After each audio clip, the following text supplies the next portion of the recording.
All right, you were about a minute and 20 seconds away from opening bell here, and courtesy of EarthCam, we're taking a look at Houston, Texas. Good morning, Houston, and good morning to Texas. All of our viewers out there, thank you so much for tuning in today. We are watching the markets here, kicking off the week on a Monday here. We usually bring you the shot of New York City, obviously for Wall Street, but not today. That's because of this. Eviction filings, we're learning, are 50% higher than they were pre-pandemic, and the city on your screen, Houston, is leading the way. Some other cities in this Associated Press report include Minneapolis, St. Paul, Nashville, and Phoenix.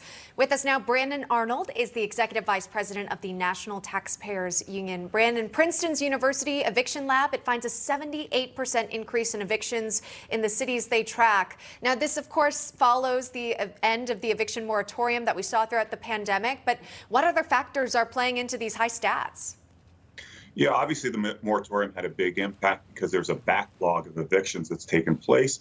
And a lot of municipalities and states have also enacted policies that have made it more difficult for landlords to evict tenants. So a lot of this is happening from the government side of things, but also more broadly, we're just seeing housing costs go through the roof. We're seeing family budgets strained, and therefore we're finding people that are having a more difficult time just making ends meet. And that means some difficulty in paying rent, paying their mortgages. They get behind on these payments, and therefore they are subject to the eviction process.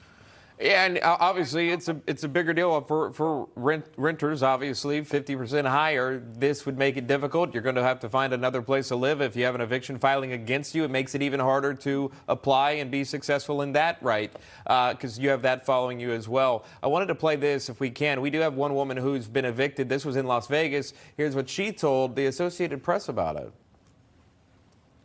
If you were impacted by COVID, you could apply for rental assistance. So I applied. I never heard from them. Months going by. 2 or 3 months went by before I actually spoke to anybody. I tried everything. I called all the housing, affordable income housing, full. I called different places to live. If I've had an eviction, even if I had $1 million, they wouldn't take me. So that's an anecdote, right? That's one lady's experience. And if you think about renters in New York City, they dropped rental prices in the city so that they could be more affordable. They went not only up, they went even higher than they were pre-pandemic. People are finding that difficulty as well. But talk about that and perhaps what is next for renters? How can renters be more intelligent in their decision making during this some difficult time? Yeah, I mean, it's a really tough time for renters right now and homeowners alike. But what we need, there's no question about it, we need more housing supply. More housing supply is going to drive down costs. And the problem we have here is when you make it impossible to evict people, which we have in the past, what you do is actually lessen the incentive to invest in housing. We want more people investing in housing. We want people building apartment buildings. We want people renting out their secondary homes.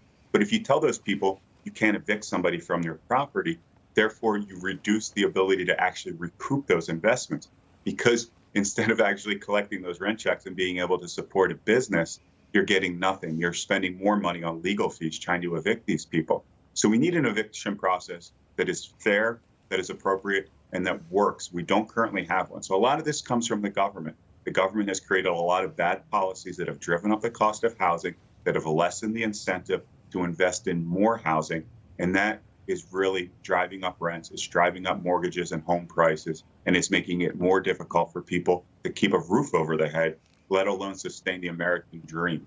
Yeah, plenty of work to be done to find a solution to this challenge. Brandon Arnold, thanks so much for joining us with your insight. Appreciate it.